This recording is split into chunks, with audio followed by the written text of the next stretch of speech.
안녕하세요 여러분, 미국 주식 투자의 정석 오레노드입니다. 오늘 새벽에 테슬라의 3분기 실적이 발표되었죠. 다들 안 좋을 것을 알았기에 큰 충격은 없을 거라고 생각됩니다. 그래도 한번 짚어보면서 투자 전략까지 세워봐야겠죠. 바로 가보시죠. 오늘 새벽에 테슬라 3분기 실적이 발표되었고 어닝콜 정리해드리도록 하겠습니다. 먼저 결론부터 말씀드리자면 안 좋게 나왔고, 실적이 안 좋게 나올 수밖에 없었던 이유는 아시겠지만 기가 상하이 중국에서 모델 3 하이랜드 업데이트로 공장 라인 중단돼서 인도량 떨어졌고, 미국 기가 텍사스에서도 사이버 트럭 때문에 생산 라인 하나 중단하면서 인도량이 적게 나올 수밖에 없었죠. 그리고 지속적인 가격 인하도 있었고요. 그래서 자세히 짚어보자면 매출 부분을 먼저 보자면 예측치가 239억 달러였는데 233억 정도로 하회했습니다. 매출은 전년 대비 늘었지만 전분기 대비 조금 줄었고 1분기랑 비슷한 수준이었죠. 하지만 많은 분들이 중요하게 보는 영업이익이 예측치가 8.9%였는데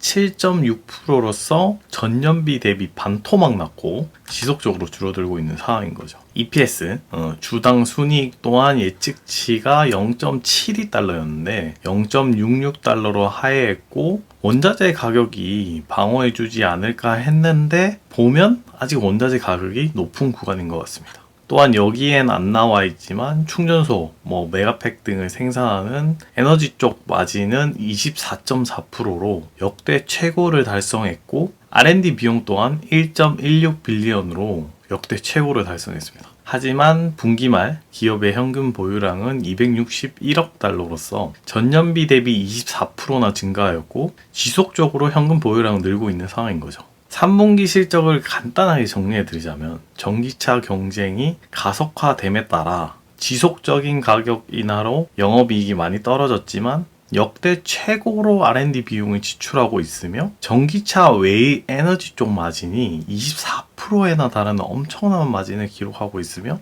회사가 가진 현금 보유량은 지속적으로 늘고 있다.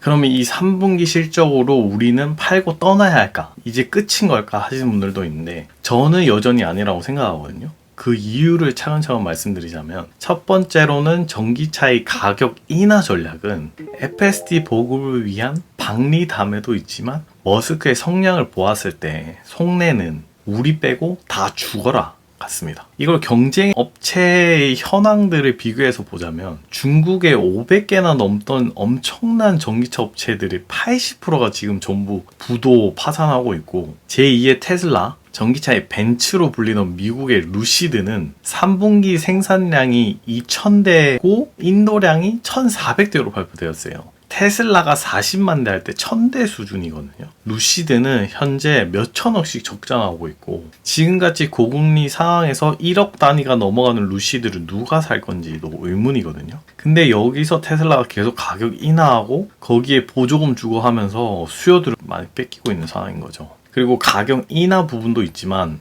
전기차는 충전소 같은 인프라가 굉장히 중요한데 그런 인프라도 없고 FS도 없는데 누가 루시드를 1억 주고 살까 싶은 거죠. 우리나라도 전기차 사는 걸 고민하시는 분들이 충전소 같은 인프라가 많이 없어서 그런 것도 있거든요. 즉 이렇게 테슬라는 상품성도 좋은데 인프라도 좋아서 가격 인하로 나머지 업체들 다 죽이고 결국에 자기 가격 올리면 결국 테슬라가 승자거든요. 이런 식으로 전략을 가져가고 있다 라고 볼 수 있는 거죠. 그리고 테슬라를 팔지 말아야 할 이유 두 번째로는 아무래도 전기차 인프라 시장, 충전기 사업 쪽입니다. 이번에 BMW가 또 테슬라 충전 방식 NACS 참여한다고 계약을 발표했고, 지금 이번 5월부터 보자면 포드, BMW, 벤츠, 현기차, 미니, 롤스로이드 대부분의 차량이 테슬라의 슈퍼차저, 즉 인프라를 사용하기 위해 참여하고 있는데요. 근데 여기서 테슬라의 충전기 설치 사업이 거의 독점을 하고 있고 미정부의 보조금 또한 귀신같이 다 빼먹고 있거든요, 혼자서. 그래서 거의 돈 안 들이고 충전소를 설치하고 있어요.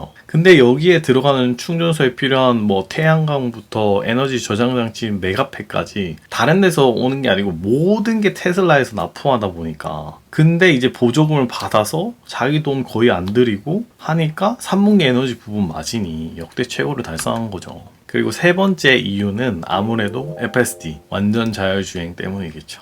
최근 트위터에서 12버전의 주행 영상이 올라왔고 보시면 아시겠지만 텍사스에서 혼자 운전하고 거의 핸즈프리로 손 떼고 있어도 되거든요. 자율주행 레벨 3 이상으로 보이고 슈퍼컴퓨터 도조를 이용해서 AI가 직접 코딩하고 학습하고 인공지능 알아서 혼자 나서 다 한다는 점이 인간들이 각 부분에서 뭐 멈춰라, 뭐 가라 등의 코딩을 짜내느라 머리를 쥐어짜고 뭐 오류 생길 때마다 왜 생겼는지 모르고 이게 왜 되는지도 모르는 그런 비효율이었기 때문에 굉장히 빠르게 성장을 보이고 있고 성과를 내고 있는 거죠. 이렇게 되면 우리 돈나무 언니 캐시우드가 말한 로보택시의 가능성이 누구보다 빠르게 달성할 것으로 보이고, 그렇게 되면 캐시우드가 말한 $2,000는 생각보다 빠른 시기에 올 수 있다는 거죠. 마지막으로 모델 3 하이랜드도 있지만 사이버 트럭 때문에 테슬라의 주가는 반등할 가능성이 높다는 거죠. 이번 연도에 나오고 차차 인도되기 시작하면 25년에 25만 대 이상을 인도량으로 예측하고 있거든요. 25만 대가 작게 보일 수는 있지만 경쟁자를 비교해서 보자면 내연차 중에 픽업 트럭 1위인 GM이 출시하는 전기 픽업 트럭 실버라도는 출시를 25년으로 미뤘어요. GM 쪽에서는 25년에 픽업 트럭으로 테슬라를 제치고 전기차 점유율 1위 하겠다 했는데 지금도 안 되고 있는 상황이고, 테슬라는 연말부터 사이버 트럭 판매 시작할 거고 대기자만 200만 명이 넘어가고 있고, 그렇기 때문에 바로 완판되고, 미국은 또 픽업 트럭으로 먹고 사시는 분들이 많아요. 그렇기 때문에 인프라가 중요한데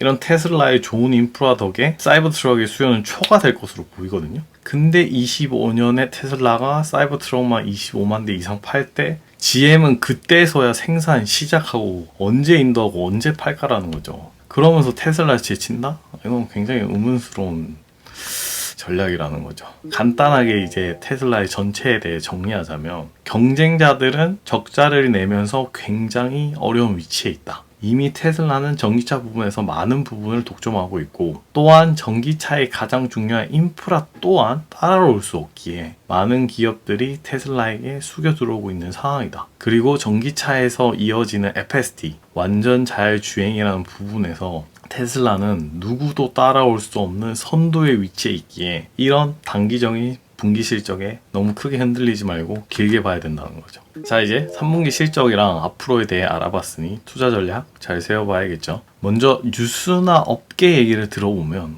서학개미들이 저가 매수 차익 실현 패턴으로 테슬라에 대해 대응 잘한다고 나오고 있는데 멋진 거예요. 입절은 언제나 올 거거든요. 그래서 멋진 거예요. 하지만 테슬라, 애플 같은 미국 주식들은 한국의 개인 투자자 자금으로 움직이는 주식이 절대 아니기 때문에 좀 모멘텀을 보시면서 코스피랑 다르게 조금 더 길게 봤으면 좋겠거든요, 저는. 그래서 투자 전략으로 돌아가면 지금 시장은 국채금리가 시장의 키포인트라고 보여지거든요. 10년물이 4.9%를 넘어가는 수준에 이르렀고, 이 수준은 2008년 금융위기 이후 처음 있는 일이기 때문에 많은 분들이 부담스러움을 느끼고 있다고 보여지거든요.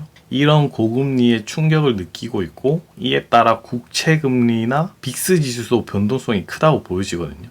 시장이 흔들리니까 그에 따라 투자자들도 흔들리고 그런 상황인 거죠. 흔들흔들. 즉 이럴 때일수록 우린 너무 공포에 빠지지 말고 뉴스를 잘 챙겨봐야 된다는 거죠. 특히 내일 새벽에 나오는 연준위원들의 연설들이나 이런 걸 잘 봐야 되는데, 대부분 동결할 것으로 예상하지만 어떤 발언이 나올지는 또 한번 확인해야 된다는 거죠. 그에 따라 우리는 분할 매수 전략을 잘 세워야 된다는 거고, 테슬라라는 기업은 장기적으로 굉장히 펀더멘털도 튼튼하고 기업 가치가 높기 때문에 좋게 평가하지만 매수 전략은 또 다른 방향이거든요. 워렌 버핏 같이 그런 대단한 사람 말고 우리 같은 개인 투자자는 심리가 굉장히 투자에 영향을 많이 미치거든요. 내가 테슬라 좋다 해서 지금 $240에 한 번에 다 사버리면 어떤 이슈로 190, 180 갈 때 여러분의 멘탈이 버틸 수 있냐는 거죠. 심리적 부담감이 엄청 크다는 거죠, 그때 가면. 그게 나중에 300, 500을 간다고 해도 이때 내려갔을 때 여러분이 버틸 수 있어야 된다는 거죠. 그곳에서 매수를 해야 된다는 거고, 그렇게 분할 매수 전략을 잘 세워가지고 1차, 2차, 3차 이런 식으로 나눠가지고 지금 떨어질 때 200대 초중반대 소량, 200대 초대 조금 더 이런 식으로 여러분이 버틸 수 있는 선에서 야금야금 떨어질 때마다 수량 늘리고 평단가를 낮춰야 된다는 거죠. 그래서 우리가 지금 다른 일을 하면서 열심히 해야 되는 이유예요. 계속 일을 해가지고 다른 일을 하면서 계속 돈을 벌어가지고 계속 분할 매수해야 된다는 거죠. 시드는 커지면 커질수록 좋기 때문에 항상 현금을 어느 정도 보유하고 있다가 떨어질 때마다 평단가 낮추고 수량을 늘리는 전략을 가져가야 된다는 거죠. 이게 실제 전산으로 하는 거라 여러분에게 실제 돈을 보여주면서 가져가서 잃어버리는 게 아니기 때문에 조금 안일하게 하시는 분들이 계신데 꼭 정신 차리길 바라시면서 내 돈을 절대 잃지 않는다는 마인드로, 절대 손해보지 않는다는 마인드로 가는 게 중요하거든요. 그렇기 때문에 여러분이 버틸 수 있는 선에 한해서 야금야금 분할 매수해야 된다는 거죠. 아시겠죠? 오늘도 미국 주식 투자의 정석 오래노드였습니다. 감사하면서 좋아요와 구독, 공유, 알람 설정 부탁드리면서 모두 성투하시길 바라겠습니다.